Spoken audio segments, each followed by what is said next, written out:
오늘은 이 성찬식을 겸한 예배를 드리고자 하는데요. 이 침례식은 일평생에 단 한 번밖에 없습니다. Today we are celebrating our communion service as our sermon as part of our sermon. And as you know, when we get baptized, we only usually get baptized once in our entire lives. 우리가 하나님 믿기로 결심하고 하나님께 헌신하기로 결심하고 예수님 안에서 우리 자아가 죽고 새로 거듭나는 경험을 하는 것이 바로 침례식인데요. And that when we are baptized, it's a symbol of our giving our lives to Christ, to beginning a new life, to dying to ourselves, to all these things. It's a new start in our lives. 근데 우리가 그렇게 결심했다고 늘 바른 길로만 살아가고 있는 것은 아니죠. But although we want to do these things, we want to live the right way, many times we fail at that. 여전히 우리는 쓰러지고 넘어지고 죄를 짓습니다. We fall, we stumble, we fall, we find ourselves sinning again and again. 그러다 보면 우리가 하나님께 점점 가까이 가는 것을 두려워하게 돼요. And when we do that, we get more and more afraid of getting close, getting intimate with God. 그런데 하나님께서 다시 우리로 하여금 하나님께 가까이 갈 수 있는 길을 열어주셨어요. But Jesus has opened a way for us to once again to restore that intimacy, that closeness that we had at Him when we first. 한 번 침례를 받은 사람은 발만 씻으면 돼요. 한 번 침례를 받은 사람은 더 이상 또 침례받을 필요 없고 발만 씻으면 돼요. We only need to be baptized once in our lives, but after that, we can be cleansed, and we practice that through the ordinance of humility a few moments ago. 이스라엘 지방은 먼지가 많은 동네예요. As you know, the land of Israel is a very dusty place. 그래서 손님을 초대하면 늘 발 씻을 물을 가장 먼저 준비해놨어요. And whenever you had a guest come over to your home, a guest would always find that the host had prepared a bowl of water. 지금 우리 배선희 지사님이 어디 설교해 주신 것처럼 여기 계신 모든 분들은 하늘나라로 초청받으신 분이에요. And as Deaconess Bay mentioned a few moments ago, we all have an invitation to join Jesus in heaven. 이 하나님의 그 깨끗하고 아름다운 집을 들어가려고 하는데 우리 발이 어때요? 더러워요. But as you can imagine, our feet are quite dirty. They're not clean enough.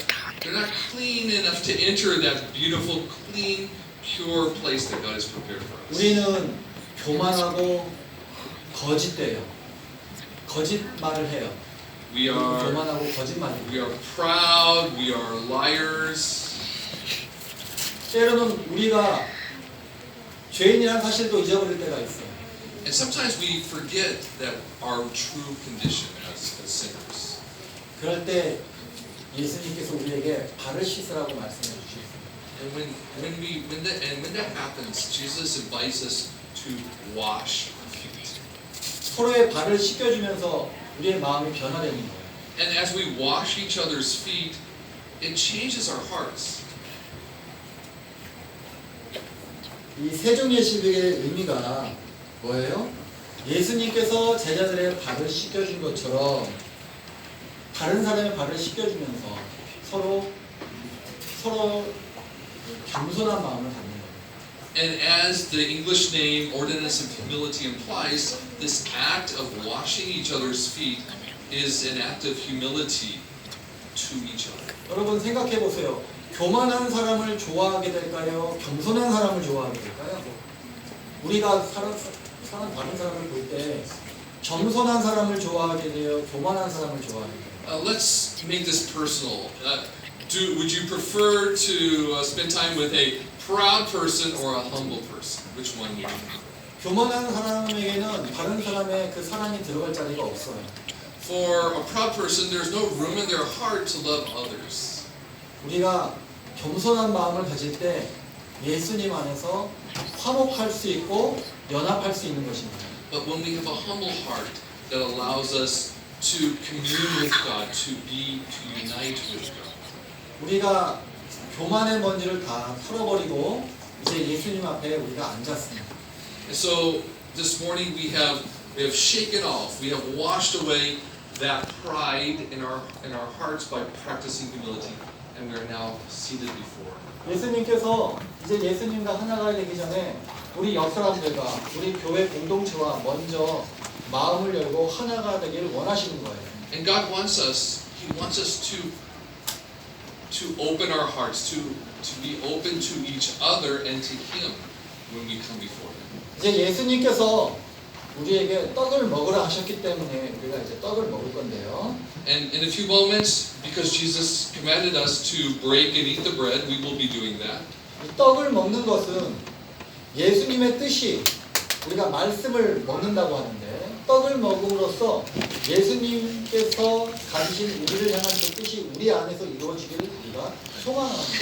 And this is symbolic. The eating of the bread is symbolic of taking the bread, God's word, into our body, to internalizing it and allowing it to change us. 예수님의 뜻이 무엇이었을까요? What did Jesus want? Why did He want this? 요한복음 6장 39절로 40절에 이런 말씀이 있습니다. 우리 같이 읽겠습니다. 시작. 나를 보내신 분의 뜻은 내게 주신 사람을 내가 한 사람도 잃어버리지 않고 마지막 날에 모두 살리는 일이다. 또한 아들을 보고 그를 믿는 사람은 누구든지 영생을 얻게 하시는 것이니 내 아버지의 뜻이다. 나는 마지막 날에 그들을 살릴 것이다. Let's read John 6:39 and 40 together. And this is the will of Him who sent me, that of all that He has given me I lose nothing, but raise it up on the last day. For this is the will of my Father, that everyone who beholds the Son and believes in Him may have eternal life, and I myself will raise him up on the last day. 예수님께서는 여기 계신 한 분 한 분을 한 사람도 잃어버린 바 되지 않고 다 찾으실 것입니다. It is God's will that each and every one of us, without exception, He will come to us. He wants to save us. 그렇게 해서 예수님께서는 우리를 통해 뭐 하시는 거예요? What does He want to do through us? 우리 모두를 살리실 겁니다. He wants to save us. 오늘 우리가 이 떡을 먹는 이유입니다. And that's why we will eat that bread this week. 예수님께서 십자가에서 심장이 터져서 죽으셨어요. On the cross, Jesus died of a broken heart. 그 사랑이 우리 안에 전달이 되길 이 시간 소망합니다. And I hope that we can experience that a little more clearly and deeply in our lives this week.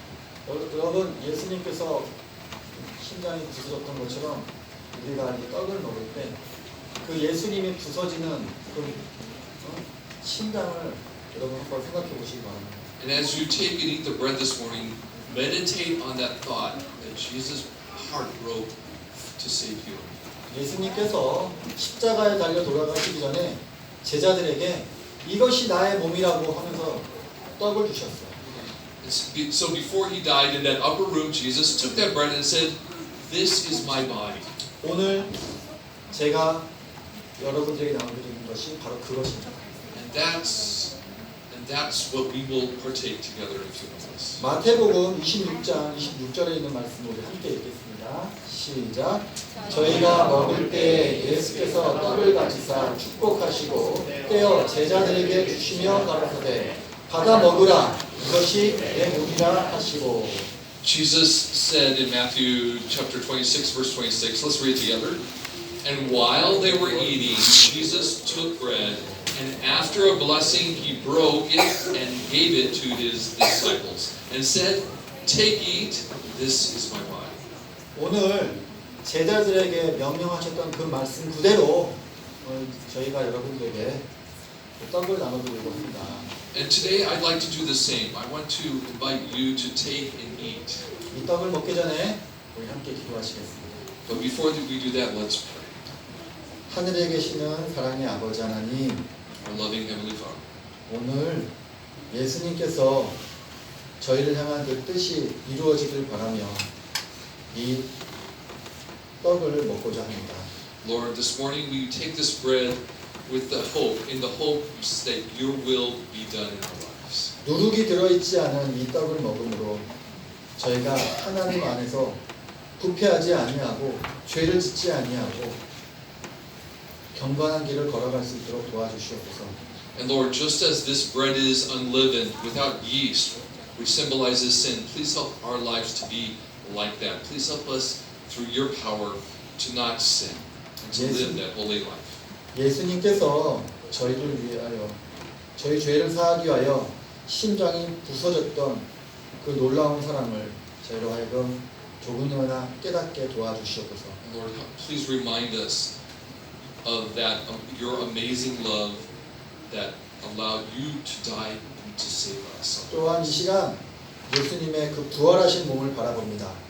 And Lord, we look at you didn't just die for us, you rose again. 오늘 저희가 함께 먹는 이 떡은 예수님의 부활하신 몸이기도 합니다. Lord, this bread we will take also represents your glorified body, your risen body. 저희가 이 떡을 먹음으로 부활의 생명도 허락하여 주시옵소서. Lord, please also grant us eternal life in your kingdom as we eat this bread. 예수님의 이름으로 기도합니다. We pray these things in Jesus' name. 아멘. 우리 집사님 나오시고요. Invite the deacons and deaconesses to prepare the table.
그러면 떡을 드시도록 하겠습니다.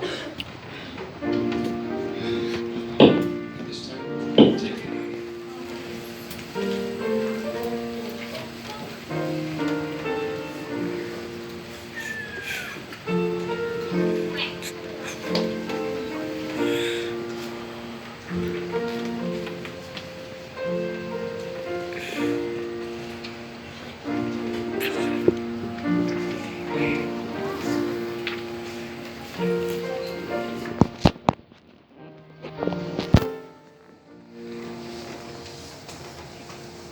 자, 이제 저희가 이제 포도즙을 마실 시간인데요. At this time, we will be taking the wine.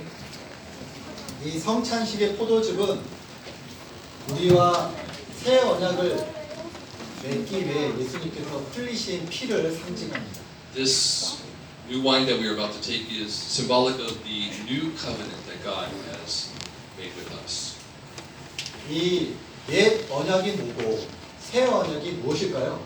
So what is this new covenant and this old covenant the Bible talks about? 이 부조와 선지자 370페이지에 보면 두 개의 언약에 대해서 나와 있습니다. We find insight on this in Patriarchs and Prophets, page 37. 제가 한번 읽어보도록 하겠습니다. 성경이 두 가지 율법, 곧 변함없고 영원한 율법과 이 잠정적이여 임시적인 율법이 있다고 가르치는 것처럼 어때요? 율법에도 두 가지 율법이 있죠. 언약도 두 가지가 있다. 은혜의 언약은 에덴에서 처음으로 사람으로 더불어 맺어졌고 타락한 후에 여인의 후손이 뱀의 머리를 상하게 하겠다는 하나님의 약속이 주어졌다. 이 언약은 모든 사람에게 용서를 제공하고 그리스도 안에 있는 믿음을 통하여 순종할 수 있도록 도우는 하나님의 은혜를 제공하였다. 그것은 또 하나님의 율법에 대한 충성을 조건으로 그들에게 영생을 약속하였다. 그리하여 족장들은 구원의 소망을 갖게 되었다. 즉 에덴에서 맺어진 언약이 바로 은혜의 언약이라는 것이죠.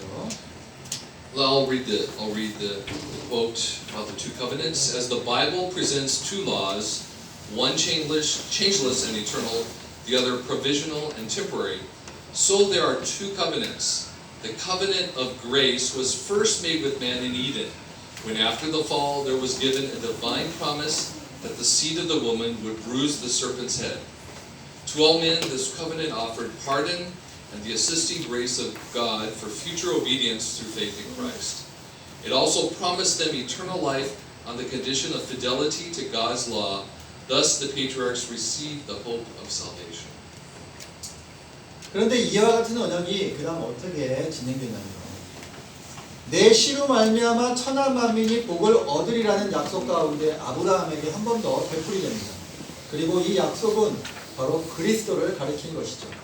아브라함은 그것을 이해하고 죄의 용서를 위하여 그리스도를 신뢰하였습니다. 그가 의롭다 하심을 받은 것은 바로 이 믿음으로 말미암은 것이었습니다. Continuing on, this same covenant was renewed to Abraham in the promise, "In thy seed shall all the nations of the earth be blessed." This promise pointed to Christ, so Abraham understood it, and he was trusted in Christ for the forgiveness of sins. It was this faith that was accounted unto him for righteousness.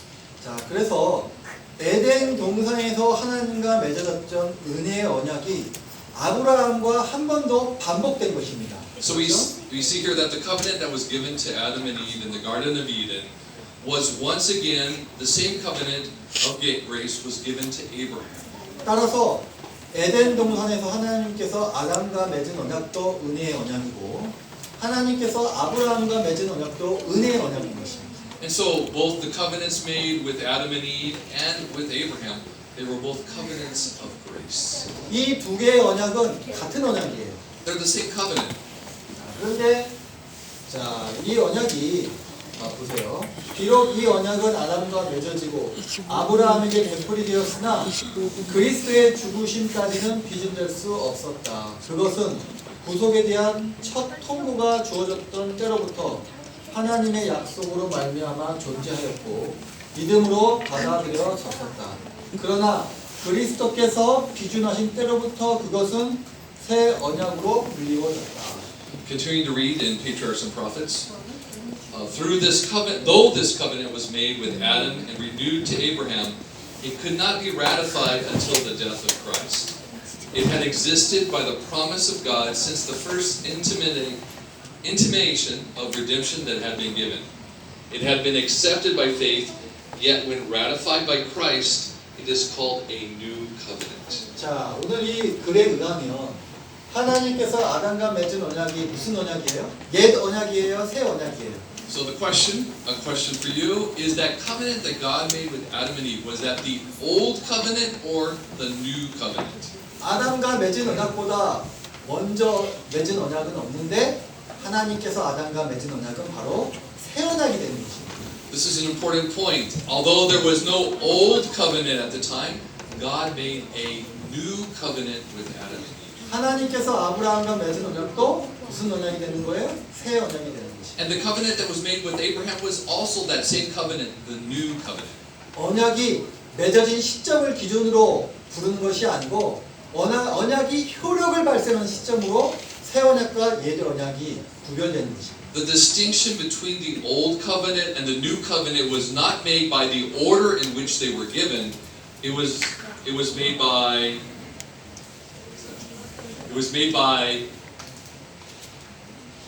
there was another criterion for this. 자, 부조한 선지자 371페이지 말씀을 읽으면 더 분명해집니다. 성경의 옛 언약이라 불리는 다른 약속이 시내에서 하나님과 이스라엘 사이에 체결되었고 그것은 희생제물의 피로 그때 비준되었다. 아브라함과의 언약은 그리스도의 피로 비준되었고 그것을 비준시킨 피가 처음 언약의 피보다 후에 흘려진 까닭에 그것은 둘째 혹은 새 언약이라고 불린다. 새 언약이 아브라함의 시대에도 유효하였던 것은 그것이 그때 하나님의 약속과 맹세로 확증되었다는 사실로서 분명하다. 약속과 맹세는 하나님이 거짓말을 하실 수 없는 이 두 가지 변치 못할 사실로 확정되었다. Continuing reading in Patriarchs and Prophets, another compact called in Scripture the Old Covenant was formed between God and Israel at Sinai and was then ratified by the blood of the sacrifice. The Abrahamic covenant was ratified by the blood of Christ, and it is called the second or new covenant because the blood by which it was sealed was shed after the blood of the first covenant. That the new covenant was valid in the days of Abraham is evident from the fact that it was then confirmed both by the promise and by the oath of God, that the two immutable things in which it was impossible for God to lie.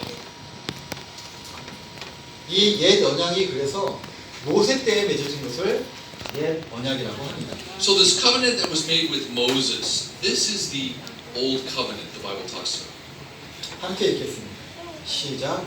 모세가 그 피를 가지고 백성에게 뿌리며 이르되 이는 여호와께서 이 모든 말씀에 대하여 너희와 세우신 언약의 피니라. Exodus 24:8. Let's read together. So Moses took the blood and sprinkled it on the people and said, Behold the blood of the covenant which the Lord has made with you in accordance with all these words. 그런데 새 언약은 뭐예요? But what is the new covenant? 새 언약은 예레미야 31장 33절에 다음과 같이 기록되어 있습니다. 함께 읽겠습니다. 시작. 그러나 그 시절이 지난 뒤에 내가 이스라엘 가문과 언약을 세울 것이니 나는 나의 율법을 그들의 가슴 속에 넣어주며 그들의 마음판에 새겨 기록하여 나는 그들의 하나님이 되고 그들은 나의 백성이 될 것이다. 나 주의 말이다. In Jeremiah 31:33 we find this new covenant described. Let's read it together. But this is the covenant which I will make with the house of Israel after those days, declares the Lord. I will put my law within them, and on their heart I will write it. And I will be their God, and they shall be my people. 이 옛 언약에 의하면 하나님과 꾸준히 관계를 맺기 위해서는 희생 제물로 제사를 드려야 했어요. And in that old covenant, that relationship with God was made by the continual sacrifice of animals for the sins of the people. 그 당시 하나님의 율법은 돌판에 새겨졌기 때문이죠. And that's because God's law was written on tablets of stone. 그런데 새 언약에서는 하나님께서 하나님의 율법을 우리의 마음판에 새겨 주시겠다고 약속해 주셨어요. But in the Bible, God promises in His new covenant to write His commands, His law on the tablets of our hearts. 이스라엘의 역사에 하나님의 율법이 마음판에 새겨지는 사건이 일어나죠.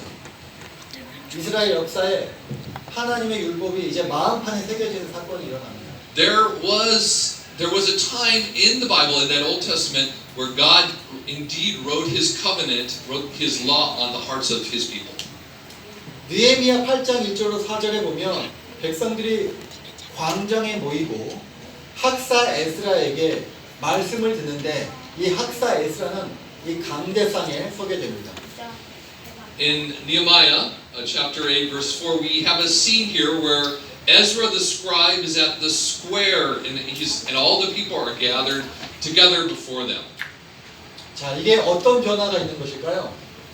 And let's see what happens here. There are three transformations, three changes that happen. 세 가지가 변화가 되었죠. 성전 안에서 성전 밖으로 변화가 되었습니다. First of all, between what the children of Israel had done before, it had changed from the temple? From the temple to the square. It was now outside. It was open. 그 전까지는 제사장이 제사를 드렸는데 이제는 학사가 그 예배의 중심이 됩니다.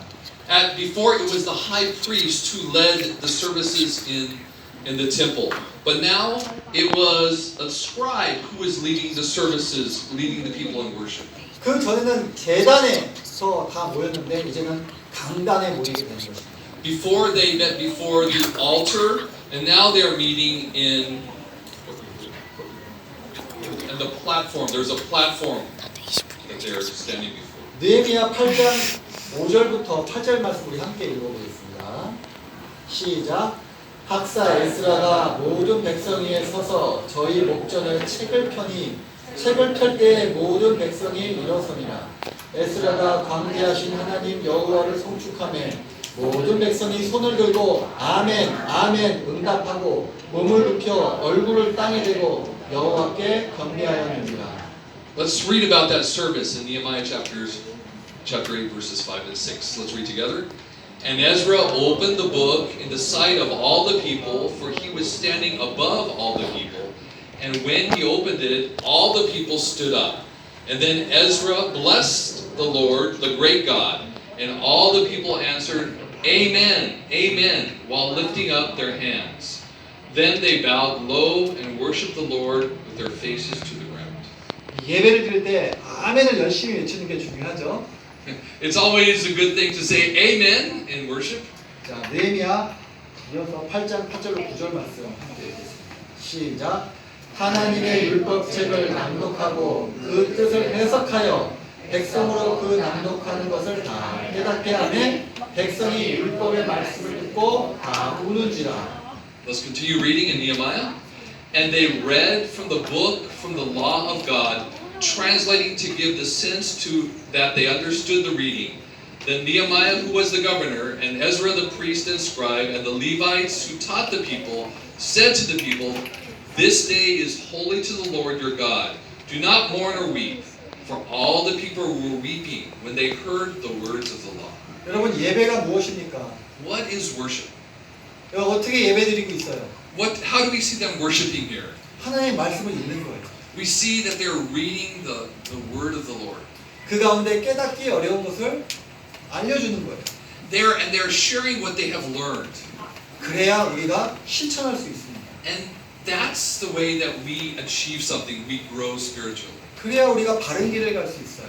And that's the way that allows us, when we do those kind of things, it allows us to live upright lives. 새 언약은 무엇일까요? So what is that new covenant? 모든 사람들에게 용서를 제공하고 그리스도 안에 있는 믿음을 통하여 하나님의 율법을 순종할 수 있도록 돕는 하나님의 은혜를 제공하겠다는 그 약속인 것입니다. It is God's promise to give His grace so that those who believe in Him, He will empower them through His Spirit to live, to keep His law and live for Him.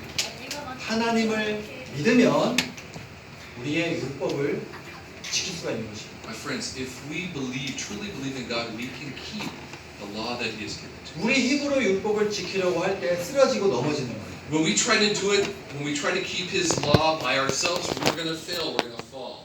우리가 지금 이제 마실 이 포도즙은 바로 그 새 언약의 피를 상징하는 것입니다. The grape juice we're about to eat, to drink, is a symbol of God's sacrifice, Jesus' sacrifice for us to enable that grace. 우리는 이 포도즙을 마심으로써 하나님의 율법을 다시 한번 우리 마음판에 새기고 하나님과의 새 언약을 맺는 것이죠.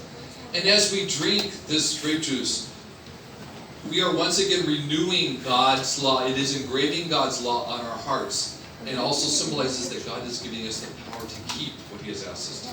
마태복음 26장 27절로 28절 말씀 우리 다 함께 읽겠습니다. 시작. 또 잔을 들어 감사 기도를 드리신 다음에 그들에게 주시고 말씀하셨다. 모두 돌려가며 이 잔을 마셔라. 이것은 죄를 사하여 주시려고 많은 사람을 위하여 흘리는 나의 피, 곧 언약의 피니다. Let's read the account of the Last Supper from Matthew chapter 26 together. Let's read. And when he had taken a cup and given thanks, he gave it to them, saying, Drink from it, all of you, for this is my blood of the covenant, which is poured out for many for the forgiveness of sins. 자, 이제 이 포도즙을 위한 기도를 드리도록 하겠습니다. Let's please join me in prayer as we prepare to receive the Lord. 하늘에 계시는 사랑의 아버지 하나님 감사합니다. Lord, our Heavenly Father, we thank you so much. 저희를 위하여 피 흘려주신 또 예수님을 인하여 저희가 감사합니다. Lord, we thank you for Jesus who shed his blood for us. 예수님의 그 귀한 보혈 덕분에 저희가 의로운 사람이 되었습니다. And because of the precious blood of Jesus Christ, you have cleansed us and made us right before God. 이제 예수님의 피를 의미하는 이 포도즙을 마심으로써 우리도 희생하고 헌신하는 삶을 살 수 있도록 도와주시옵소서. And Lord, as we take this blood that represents Jesus' sacrifice for us, please help us also to empower us to live a life of service and humility to others. 피로 새기신 그 하나님의 율법을 저희 마음판에도 새길 수 있도록 도와주시옵소서. Lord, and as we drink, also engrave your law of love on our hearts. 예수님의 이름으로 기도합니다. We pray these things in Jesus' name. 아멘. 이제 포도즙을 나누어서 마시도록 하겠습니다.